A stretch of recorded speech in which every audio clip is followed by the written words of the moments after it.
Hi, my dear students. I hope you're all doing good. In this video, I'm going to explain about accounting concepts and accounting conventions.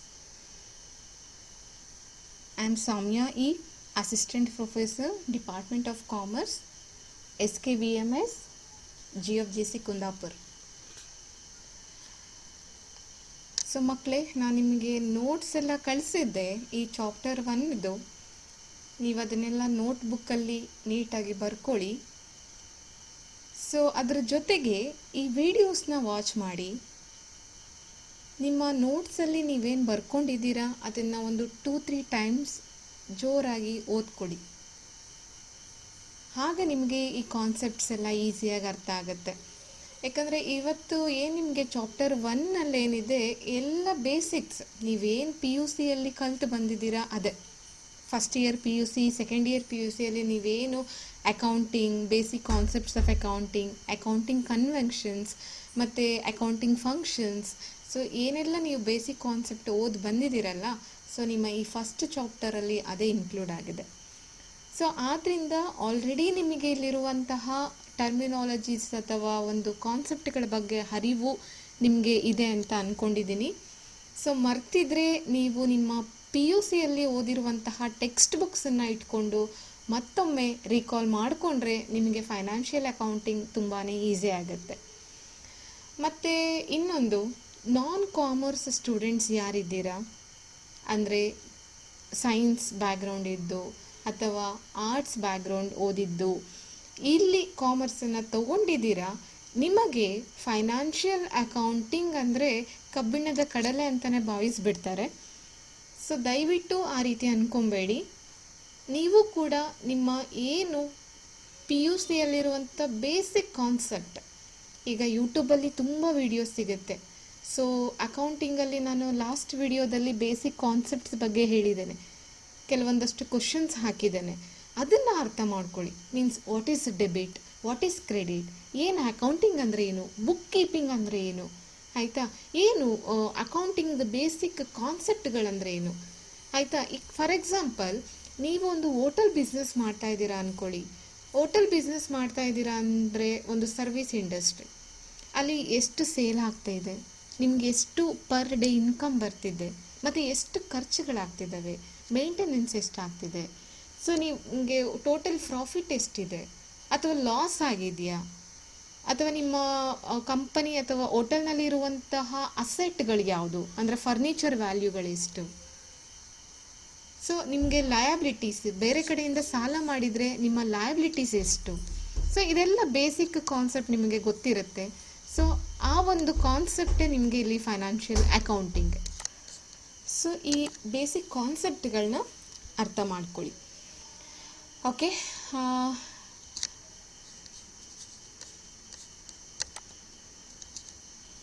So first ನಾವು meaning of accounting ಬಗ್ಗೆ ತಿಳ್ಕೊಳ್ಳೋಣ.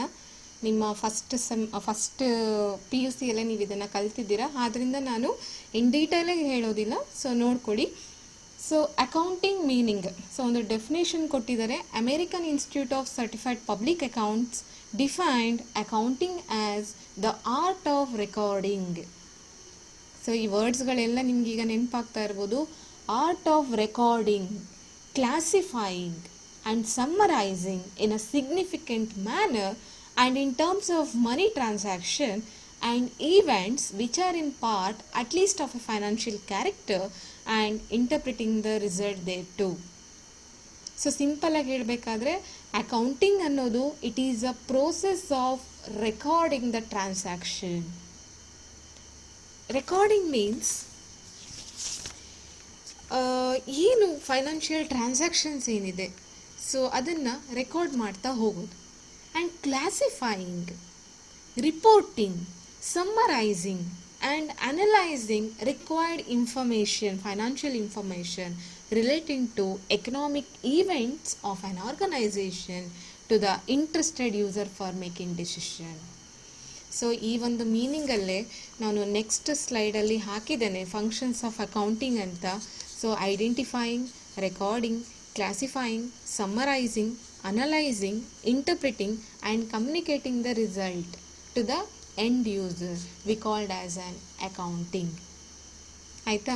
So ನೀವು ಈ ಒಂದು ಚಿತ್ರವನ್ನು ಗಮನಿಸಿದ್ರೆ ನಿಮಗೆ meaning ಸಿಕ್ಬಿಡುತ್ತೆ. ಹಾಗಿದ್ರೆ ಫಸ್ಟ್ ನೋಡೋಣ, it is a process of identifying. ಏನು ಐಡೆಂಟಿಫೈಯಿಂಗ್ ಅಂದರೆ? ಸೊ ಸಿಂಪಲ್ಲಾಗಿ ನಾವು ಐಡೆಂಟಿಫೈ ಅಂತ ತಕ್ಷಣ ಏನು ಅಂದ್ಕೊಳ್ತೀವಿ? ಸೊ ಏನನ್ನು ಸರ್ಚ್ ಮಾಡೋದು ಅಥವಾ ಐಡೆಂಟಿಫೈ ಗುರುತಿಸುವಂಥದ್ದು ಅಂದರೆ. So identifying is an essential aspects of accounting. It is one of the essential aspects of accounting. Identifying means determining the business transaction to be recorded in the books of account. Okay, determining the business transaction to be recorded in the books of accounts. So ಯಾವುದನ್ನು ನಾವು books of ಅಕೌಂಟ್ಸಲ್ಲಿ record ಮಾಡಬೇಕು ಅಂತ identify ಮಾಡ್ತೀವಲ್ಲ, that we called as on identifying. ಅಂದರೆ ಎಲ್ಲ ಟ್ರಾನ್ಸಾಕ್ಷನ್ಸನ್ನು ನಾವು ಏನು ಈಗ ಫಾರ್ ಎಕ್ಸಾಂಪಲ್ ನಮ್ಮದು ಹೋಟೆಲ್ ಇದೆ ಅಂದರೆ ನಾನು ನನ್ನ ಪರ್ಸ್ನಲ್ ಖರ್ಚು ಮಾಡ್ಕೊಂಡಿರ್ತೀನಿ, ಆಯಿತಾ? ಸೊ ಪರ್ಸ್ನಲ್ ಆಗಿ ನಾನು ಡ್ರೆಸ್ಸನ್ನು ಪರ್ಚೇಸ್ ಮಾಡಿರ್ತೀನಿ. ಅದನ್ನು ನನ್ನ ಬಿಸ್ನೆಸ್ ಟ್ರಾನ್ಸಾಕ್ಷನ್ಗೆ ಹಾಕ್ಲಿಕ್ಕೆ ಆಗುತ್ತಾ? ನೋ. ಸೊ ಅದು ನನ್ನ ಪರ್ಸನಲ್ ಎಕ್ಸ್ಪೆನ್ಸಸ್, ಇದು ಬಿಸ್ನೆಸ್ ಎಕ್ಸ್ಪೆನ್ಸಸ್. ಅದು ಪರ್ಸನಲ್ ಟ್ರಾನ್ಸಾಕ್ಷನ್, ಸೊ ಇದು ಬಿಸ್ನೆಸ್ ಟ್ರಾನ್ಸಾಕ್ಷನ್. ಅಂದರೆ ಯಾವ ಟ್ರಾನ್ಸಾಕ್ಷನ್ಸನ್ನು ನಾನು ಬುಕ್ಸ್ ಆಫ್ ಅಕೌಂಟ್ಸಲ್ಲಿ ಎಂಟ್ರಿ ಮಾಡಬೇಕಂತ ಐಡೆಂಟಿಫೈಯಿಂಗ್ ಮಾಡೋದಿದೆಯಲ್ಲ, that is for most important aspects of accounting. Okay, so identify ಮಾಡಬೇಕಾದ್ರೆ ನಾವು ಏನು ಐಡೆಂಟಿಫೈ ಮಾಡ್ತೀವಿ, ಆಫ್ಟರ್ ದಟ್ ನಾವೇನು ಮಾಡ್ತೀವಿ, ಅದನ್ನು ರೆಕಾರ್ಡಿಂಗ್ ಮಾಡ್ತೀವಿ. Okay, recording means entering the transaction into original entry we called as an journal. Okay, ಯಾವುದು business transaction in terms of money, business transactions ಏನಿದೆ ನಾವು ಒಂದು ಕಡೆ ರೆಕಾರ್ಡ್ ಮಾಡೋದನ್ನು ನಾವು ರೆಕಾರ್ಡಿಂಗ್ ಅಂತ ಹೇಳ್ತೀವಿ. Okay, the primary functions of accounting ಏನು? Is to record the transaction in the journal as soon as they occur. Okay, ಯಾವ ಟೈಮಲ್ಲಿ ಅದು ಬರುತ್ತೆ, ಅಕ್ಕರ್ ಆಗುತ್ತೆ, ಅನ್ ದಟ್ ಟೈಮ್ ನಾವು ಅದನ್ನು ಬುಕ್ಸ್ ಆಫ್ ಅಕೌಂಟ್ಸಲ್ಲಿ ಏನು ಎಂಟ್ರಿ ಮಾಡ್ತೀವಿ, ಜರ್ನಲ್ ಅಂತ ಹೇಳ್ತೀವಿ. Original books we called as an journal, ಅದರಲ್ಲಿ ಎಂಟ್ರಿ ಮಾಡ್ತೀವಿ. So that process we called as an recording ಅಲ್ವಾ? This is the primary functions of accounting. Recording is the primary functions of accounting. So ಆ ಒಂದು record ಮಾಡುವಂಥ ಒಂದು process ಏನಿದೆ, so ಆ book ಏನಿದೆ we called as an journal. So journal book may be divided into various subsidiary books. Okay, ಬೇರೆ cash book, petty cash book, ಈ ರೀತಿ ವೇರಿಯಸ್ ಸಬ್ಸಿಡಿಯರಿ ಬುಕ್ಸಲ್ಲಿ ನಾವು ಅದನ್ನು ಎಂಟ್ರಿ ಮಾಡ್ಕೊತೀವಿ. ಅರ್ಥ ಇರ್ತಿಲ್ಲ? ಫಸ್ಟ್ ಐಡೆಂಟಿಫೈ ಮಾಡ್ತೀವಿ business transaction in terms of money. After that recording ಮಾಡ್ತೀವಿ. It is the primary functions of accounting. So recording ಅಂದರೆ ಜರ್ನಲ್ನಲ್ಲಿ ನಾವು ರೆಕಾರ್ಡ್ ಮಾಡ್ತಾ ಹೋಗ್ತೀವಿ. After that third one classifying. Okay, record ಮಾಡ್ತೀವಿ. ಸೊ ಏನೇನು ಟ್ರಾನ್ಸಾಕ್ಷನ್ ಆಗುತ್ತೆ ಆ ಟೈಮಲ್ಲಿ ರೆಕಾರ್ಡ್ ಮಾಡಿದ್ಮೇಲೆ ಅದನ್ನು ಕ್ಲಾಸಿಫೈ ಮಾಡೋದು ಕೂಡ one of the main important aspects of accounting. ಅಂದರೆ classifying is nothing but grouping of entries of similar nature. ಅಂದರೆ ಸಿಮಿಲರ್ ನೇಚರ್ ಅಥವಾ ಒಂದೇ ಥರವಾದಂತಹ ಎಂಟ್ರೀಸ್ ಏನಿದೆ ಬಿಸ್ನೆಸ್ ಟ್ರಾನ್ಸಾಕ್ಷನ್ಸನ್ನು ಗ್ರೂಪ್ ಮಾಡುವಂಥದ್ದು, ಕ್ಲಾಸಿಫೈ ಮಾಡುವಂಥದ್ದು ಅಲ್ವಾ? ಸೊ ಅಂದರೆ ಆಫ್ಟರ್ ರೆಕಾರ್ಡಿಂಗ್ ಅಥವಾ after journalising this are classified and recorded in the ledger account ಅಂತ ಕೇಳಿದಿರಲ್ಲ. ಸೊ ಲೆಡ್ಜರ್ ಅಕೌಂಟಲ್ಲಿ ನಾವು ಸಪ್ರೇಟಾಗಿ ಸಿಮಿಲರ್ ನೇಚರ್ ಇರುವಂಥ ಟ್ರಾನ್ಸಾಕ್ಷನ್ಸನ್ನು ರೆಕಾರ್ಡ್ ಮಾಡ್ತೀವಿ. Okay, means all financial transaction of similar nature are collected and put into one place in the books of posting. So ಅದನ್ನು ನಾವು ಲೆಡ್ಜರ್ ಅಂತ ಹೇಳ್ತೀವಿ. ಅಂದರೆ ಯಾವುದು ಸಿಮಿಲರ್ ನೇಚರ್ ಇರುವಂತಹ ಟ್ರಾನ್ಸಾಕ್ಷನ್ಸನ್ನು ಒಂದು ಕಡೆ ಗ್ರೂಪಿಂಗ್ ಮಾಡ್ತೀವಿ, ಕ್ಲಾಸಿಫೈ ಮಾಡ್ತೀವಿ ಈ ಒಂದು ಪ್ರೋಸೆಸ್ಸಲ್ಲಿ. After classifying next one is summarising. Okay, summarizing is very important aspects of accounting. Summarizing means the presentation of the information found in the ledger accounts. Okay, ಇಲ್ಲೇನು classify ಮಾಡಿದ್ದೀವಲ್ಲ, ಸೊ ಕ್ಲಾಸಿಫೈ ಮಾಡಿದಾಗ ನಾವೇನು ledger ಅಕೌಂಟ್ಸ್ಗಳಿಗೆ ಹಾಕಿದ್ದೀವಲ್ಲ, so ಈ ಒಂದು ಅಕೌಂಟನ್ನು presentation ಮಾಡ್ತೇವೆ. Summarise ಅಂದರೆ the presentation of the information found in the ledger account in the form of financial statement. Summarise ಮಾಡೋದು in the form of financial statement. So financial statement ಅಂದ ಕೂಡಲೇ ನಿಮ್ಮ ಮೈಂಡಿಗೆ ಬರಬೇಕು ಯಾವುದು? Profit and loss account, trading account, profit and loss account, balance sheet. These are the financial statements ಅಲ್ವಾ? So trial balance ಅಂದರೆ ಏನು? A brief statement is prepared with the balance of the ledger. We called as on trial balance. Okay, ಇದನ್ನು ನಾವು summarising ಸ್ಟೇಜಲ್ಲಿ ಮಾಡ್ತೀವಿ. ಅಂದರೆ ಏನು? The presentation of the information found in the ledger account in the form of financial statement, we are done in the summarizing process.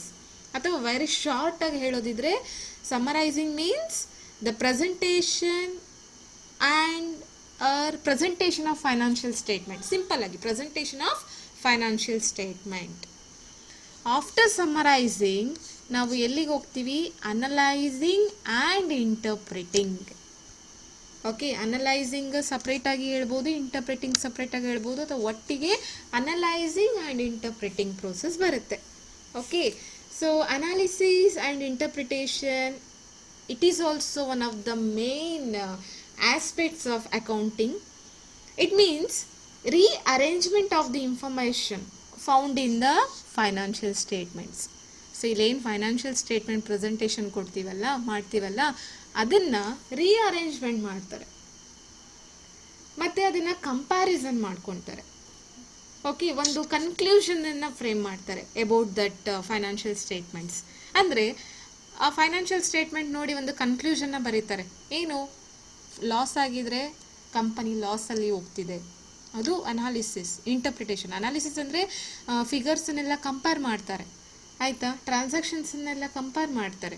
Interpreting ಅಂದರೆ ಏನಲ್ಲಿ loss ಆಗಿದೆಯಾ ಅಥವಾ ಪ್ರಾಫಿಟೇಬಲ್ ಇದೆಯಾ ಕಂಪನಿಗೆ, ಅಥವಾ ಕಂಪನಿಯಲ್ಲಿ ಲಿಕ್ವಿಡಿಟಿ ಪೊಸಿಷನ್ ಚೆನ್ನಾಗಿದೆಯಾ, ಸಾಲ್ವೆನ್ಸಿ ಇದೆಯಾ ಕಂಪನಿ. ಸೊ ಇದನ್ನೆಲ್ಲ ನೋಡ್ತಾರೆ. ಓಕೆ, ಇದನ್ನು ನಾವು ಏನಂತ ಹೇಳ್ತೀವಿ? ಈ ಪ್ರೋಸೆಸ್ಸನ್ನು ಅನಲೈಸಿಂಗ್ ಅಥವಾ ಇಂಟರ್ಪ್ರಿಟಿಂಗ್ ಅಂತ ಹೇಳ್ತೀವಿ. ಆಫ್ಟರ್ ದಟ್ ನಾವೇನು ಮಾಡ್ತೀವಿ? Communicating. So communicating is the last essential aspects of accounting. ಏನು ಕಮ್ಯುನಿಕೇಷನ್ ಅಂದರೆ ಏನು? ಸಿಂಪಲ್ ಆಗಿ ಸೊ ನಮ್ಮ ಒಂದು ಥಾಟನ್ನು ಬೇರೆಯವರಿಗೆ ನಾವು ತಿಳಿಯಪಡಿಸೋದು ಅಲ್ವಾ? ಆದರೆ ಬುಕ್ಸ್ ಆಫ್ ಅಕೌಂಟಿಂಗ್ ಅಥವಾ ಅಕೌಂಟಿಂಗಲ್ಲಿ ಕಮ್ಯುನಿಕೇಟಿಂಗ್ ಏನಕ್ಕೆ ಮಾಡಬೇಕು? Communicating the result of interpretation of financial statements to the end user. ಯಾರೆಲ್ಲ ಎಂಡ್ ಯೂಸರ್ಸ್ ಇದ್ದಾರೆ ಅವರಿಗೆ ಆ ಒಂದು ಫೈನಾನ್ಷಿಯಲ್ ಸ್ಟೇಟ್ಮೆಂಟ್ ರಿಸಲ್ಟನ್ನು ಕಮ್ಯುನಿಕೇಟ್ ಮಾಡುವಂಥದ್ದು ಲಾಸ್ಟ್ ಸ್ಟೇಜ್ ಅಂತ ಹೇಳ್ತೀವಿ. ಯಾಕೆ ಕಮ್ಯುನಿಕೇಟ್ ಮಾಡಬೇಕು? ಎಂಡ್ ಯೂಸರ್ಸ್ ಯಾರು? ಎಂಡ್ ಯೂಸರ್ಸ್ ಯಾರು ಇರ್ಬೋದು? ಓನರ್ಸ್ ಇರ್ಬೋದು, ಪಬ್ಲಿಕ್ ಇರ್ಬೋದು, ಅಥವಾ ಆ ಒಂದು ಕಂಪನಿಯ ಶೇರ್ಸ್ ಪರ್ಚೇಸ್ ಮಾಡಿರೋ ಶೇರ್ ಹೋಲ್ಡರ್ಸ್ ಇರ್ಬೋದು. ಸೊ ಇವರೆಲ್ಲರಿಗೂ ಕೂಡ ಅವರು ಕಮ್ಯುನಿಕೇಟ್ ಮಾಡಬೇಕು. ಅಂದರೆ ಏನು? ಇಲ್ಲಿ ಏನು ಫೈನಾನ್ಷಿಯಲ್ ಸ್ಟೇಟ್ಮೆಂಟ್ ಪ್ರಾಫಿಟಬಲ್ ಇದೆಯಾ, ಲಿಕ್ವಿಡಿಟಿ ಇದೆಯಾ, ಅಥವಾ ಲಾಸಲ್ಲಿ ಇದೆಯಾ? ಸೊ ಇದನ್ನು ಕಮ್ಯುನಿಕೇಟ್ ಮಾಡಬೇಕು for the purpose of decision making. Okay, so ಈ ಒಂದು ಏನು ಒಂದು ಸರ್ಕಲ್ ನಿಮಗೆ ಅರ್ಥ ಆಗಿದೆ ಅಂದರೆ ನಿಮಗೆ ಬೇಸಿಕ್ ಕಾನ್ಸೆಪ್ಟ್ ಆಫ್ ಅಕೌಂಟಿಂಗ್ ಅಂದರೆ ಅಕೌಂಟಿಂಗ್ ಅಂದರೆ ಏನಂತ ಅರ್ಥ ಆಗುತ್ತೆ. ಓಕೆ, ಸಿಂಪಲ್ ಆಗಿ ಈಗ ನಾವೊಂದು ಓನ್ ಡೆಫಿನೇಷನ್ ಬರಿಬೋದಲ್ವಾ? ಈ ಒಂದು ಫಂಕ್ಷನ್ಸ್ ಅಥವಾ ಫೀಚರ್ಸ್ ಆಫ್ ಅಕೌಂಟಿಂಗನ್ನು ನೋಡಿ. Accounting is a process of identifying, recording, classifying, summarising, analysing and interpreting and communicating the financial statements to the end user for the purpose of decision making ಅಲ್ವಾ? We called as a accounting. I hope ನಿಮ್ಗಿದು ಅರ್ಥ ಆಗಿದೆ ಅಂತ. So ಇದು basic, ನೀವು already PUCಯಲ್ಲಿ ಕಲ್ತಿದ್ದೀರಾ. ಮತ್ತೊಮ್ಮೆ ನಾನು ಕೊಟ್ಟಿರುವಂಥ ನೋಟ್ಸನ್ನು ಓದ್ಕೊಡಿ. So next concept. Okay, direct ನಮ್ಮ ಸಿಲೆಬಸ್ಗೆ ಜಂಪ್ ಆಗುವ ಇಲ್ಲಿ. ಸೊ ನಿಮ್ಮ ಈ ಸಿಲೆಬಸ್ಸಲ್ಲಿ ಮೇಯ್ನ್ ಆಗಿ ಅಕೌಂಟಿಂಗ್ ಪ್ರಿನ್ಸಿಪಲ್ ಇಂದ ಸ್ಟಾರ್ಟ್ ಆಗುತ್ತೆ. ಸೊ ಇದು ಕೂಡ ನೀವು ಆಲ್ರೆಡಿ ಕಲ್ತಿದ್ದೀರಾ. ಏನು ಪ್ರಿನ್ಸಿಪಲ್ ಅಂದರೆ? ಸಾಮಾನ್ಯವಾಗಿ ಪ್ರಿನ್ಸಿಪಲ್ ಅಂದರೆ ಏನು? ತತ್ವಗಳು ಅಂತ ಹೇಳ್ತೀವಿ ಅಲ್ವಾ.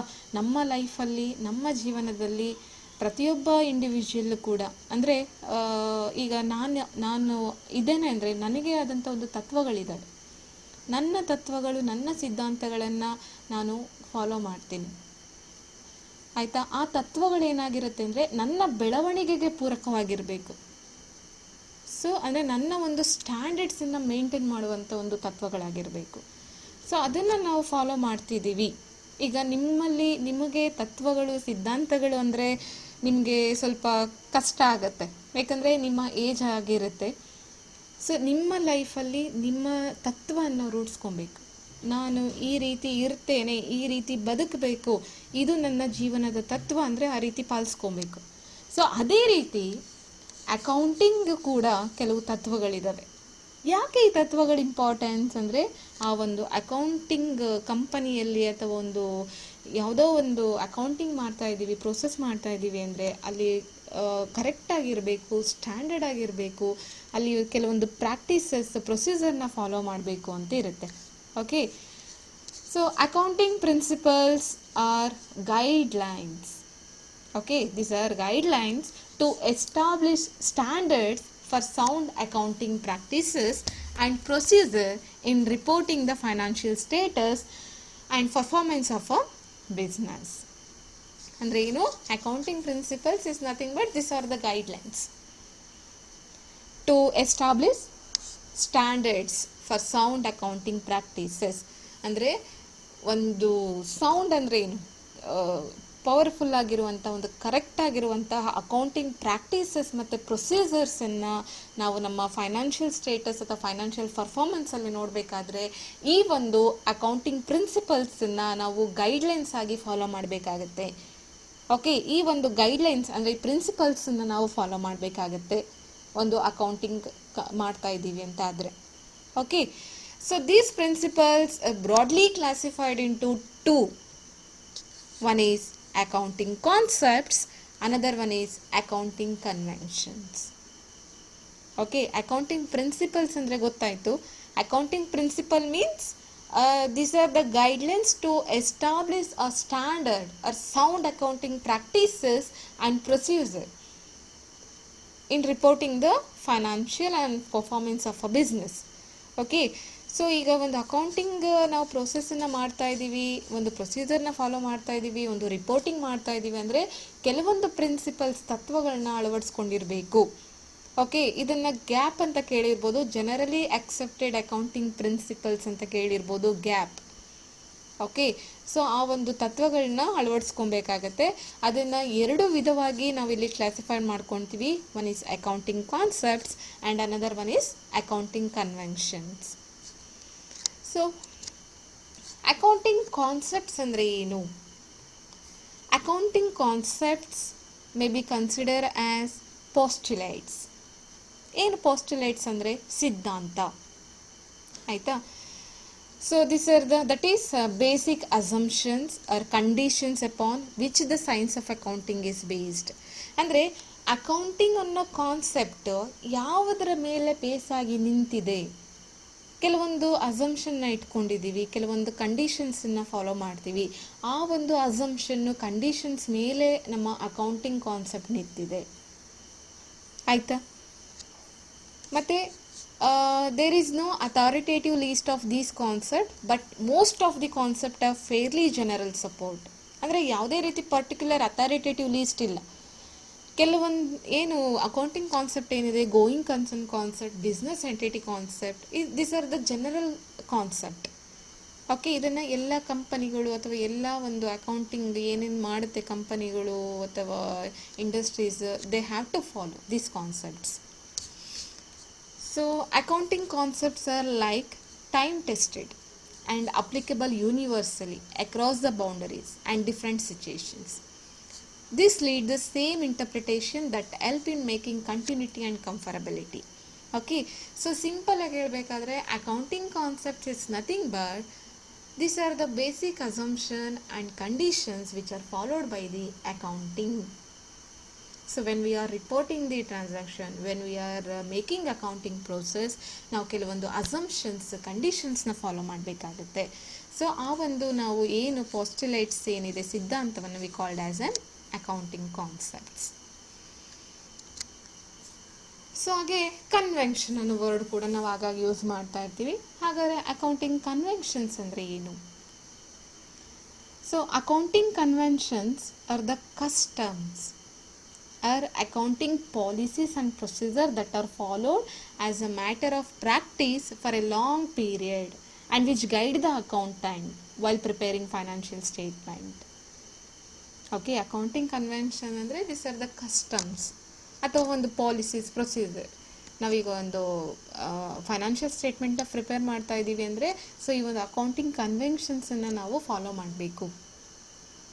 ಹಾಗಾದರೆ ನೀವು ಕೇಳ್ಬೋದು, ಮೇಡಮ್ ಅಕೌಂಟಿಂಗ್ ಕಾನ್ಸೆಪ್ಟ್ ಮತ್ತು ಕನ್ವೆನ್ಷನ್ಸ್ ಬೋತ್ ಆರ್ ಸೇಮ್ ಅಲ್ಲ, ಅಲ್ಲೂ ಕೂಡ ಕೆಲವು ಅಸಂಪ್ಷನ್ ಪ್ರಿನ್ಸಿಪಲ್ನ ಫಾಲೋ ಮಾಡ್ತೀವಿ.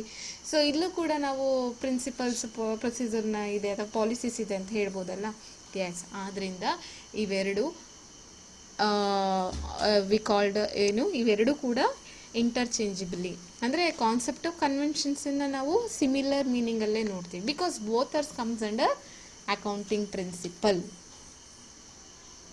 Okay, the basic difference between them is that concepts are concerned with maintenance of accounts. Accounting concepts are concerned with maintenance of accounts, whereas conventions are applicable while preparing financial statements. ಅರ್ಥ ಆಯ್ತಲ್ಲ? Accounting ಕಾನ್ಸೆಪ್ಟನ್ನು ನಾವು ಯಾವಾಗ ತುಂಬ use ಮಾಡ್ಕೊತೀವಿ? Maintenance of accounts, books of ಅಕೌಂಟ್ಸನ್ನು maintenance ಮಾಡಬೇಕಾದ್ರೆ follow ಮಾಡ್ತೀವಿ. ಈ ಅಕೌಂಟಿಂಗ್ ಕನ್ವೆನ್ಷನ್ಸನ್ನು ನಾವು ಯಾವಾಗ ಅಪ್ಲಿಕೇಬಲ್ ಮಾಡ್ಕೊತೀವಿ? While preparing financial statements. Okay, so maintenance of accounts ಇದ್ದಾಗ ನಾವು ಕಾನ್ಸೆಪ್ಟ್ಸ್ಗೆ ಹೋಗ್ತೀವಿ. ಫೈನಾನ್ಷಿಯಲ್ ಸ್ಟೇಟ್ಮೆಂಟ್ನ ಪ್ರಿಪೇರ್ ಮಾಡಬೇಕಾದ್ರೆ ನಾವು ಈ ಅಕೌಂಟಿಂಗ್ ಕನ್ವೆನ್ಷನ್ಸನ್ನು ನಾವು ಮೈಂಡಲ್ಲಿ ಇಟ್ಕೊತೀವಿ. ಐ ಹೋಪ್ ನಿಮಗೆ ಅಕೌಂಟಿಂಗ್ ಪ್ರಿನ್ಸಿಪಲ್, ಅದರಲ್ಲಿ 2 ಪಾರ್ಟ್ ಇದೆ, accounting concept and accounting conventions ಅರ್ಥ ಆಗಿದೆ ಅಂತ ಅಂದ್ಕೊಂಡಿದ್ದೀನಿ. ಏನಿಲ್ಲ, ಅಕೌಂಟಿಂಗ್ ಪ್ರಿನ್ಸಿಪಲ್ಸ್ ಅಂದರೆ ಏನು, ಕೆಲವು ತತ್ವಗಳಿರುತ್ತೆ ಅಕೌಂಟಿಂಗನ್ನು ಮಾಡಬೇಕಾದ್ರೆ. ಆಯಿತಾ? ಫೈನಾನ್ಷಿಯಲ್ ಸ್ಟೇಟ್ಮೆಂಟ್ಸ್, ಬುಕ್ಸ್ ಆಫ್ ಅಕೌಂಟನ್ನು ಕ್ರಿಯೇಟ್ ಮಾಡಬೇಕಾದ್ರೆ ಕೆಲವೊಂದು ತತ್ವ ಇದೆ, ಗೈಡ್ಲೈನ್ಸ್ ಇದೆ. ಸೊ ಅವನ್ನ ನಮಗೆ ಯಾವುದು ಹೇಳ್ಕೊಡುತ್ತೆ? ಅಕೌಂಟಿಂಗ್ ಕಾನ್ಸೆಪ್ಟ್ ಹೇಳಿಕೊಡುತ್ತೆ ಹಾಗೂ ಅಕೌಂಟಿಂಗ್ ಕನ್ವೆನ್ಷನ್ಸ್ ಹೇಳಿಕೊಡುತ್ತೆ. ಇದರ ಪ್ರಕಾರ ಎಲ್ಲ ಕಂಪನಿಗಳು, ಎಲ್ಲ ಇಂಡಸ್ಟ್ರೀಸ್ಗಳು, ಯಾರ್ಯಾರೆಲ್ಲ ಬುಕ್ಸ್ ಆಫ್ ಅಕೌಂಟಿಂಗ್ ಮಾಡ್ತಾರೆ, ಪ್ರತಿಯೊಂದು ಸಂಸ್ಥೆಗಳು ಕೂಡ ಈ ಒಂದು ಅಕೌಂಟಿಂಗ್ ಕಾನ್ಸೆಪ್ಟ್ ಮತ್ತು ಅಕೌಂಟಿಂಗ್ ಕನ್ವೆನ್ಷನ್ಸನ್ನು ಫಾಲೋ ಮಾಡ್ತಾ ಹೋಗುತ್ತೆ. These are universally accepted. So we called as an gap, generally accepted accounting principles. ಹಾಗಾದರೆ ಅದು ಯಾವುದು? ಓಕೆ, ಈಗ ನಿಮಗೆ ಸೊ ಈ ಕಾನ್ಸೆಪ್ಟ್ಸ್ ಎಲ್ಲ ಓದಿದ್ದೇನೆ ಅಂತ ಗೊತ್ತಾಗ್ತಿರ್ಬೋದು ಅಲ್ವಾ? ಅಕೌಂಟಿಂಗ್ ಪ್ರಿನ್ಸಿಪಲ್ಸನ್ನು 2 ಡಿವೈಡ್ ಮಾಡ್ತೀವಿ, accounting concepts and accounting conventions. Accounting ಕಾನ್ಸೆಪ್ಟ್ಸಲ್ಲಿ these are the concepts are there. One is business entity concept, going concern concept, accrual, money measurement, matching concept, cost concept, realisation and dual concept. ಮತ್ತು accounting ಕನ್ವೆನ್ಷನ್ಸಲ್ಲಿ 4 conventions of accounting ಇದೆ. Convention of materiality, convention of conservatism, convention of consistency, convention of full disclosure. Okay, so ಇವತ್ತಿನ ಈ ವಿಡಿಯೋಗೆ ಇಷ್ಟು ಸಾಕು. Next ವಿಡಿಯೋದಲ್ಲಿ ನಾನು ಇದನ್ನು ಇನ್ ಡೀಟೇಲ್ ಆಗಿ ನಿಮಗೆ ಎಕ್ಸ್ಪ್ಲೈನ್ ಮಾಡಿ ಕೊಡ್ತೇನೆ. Thank you.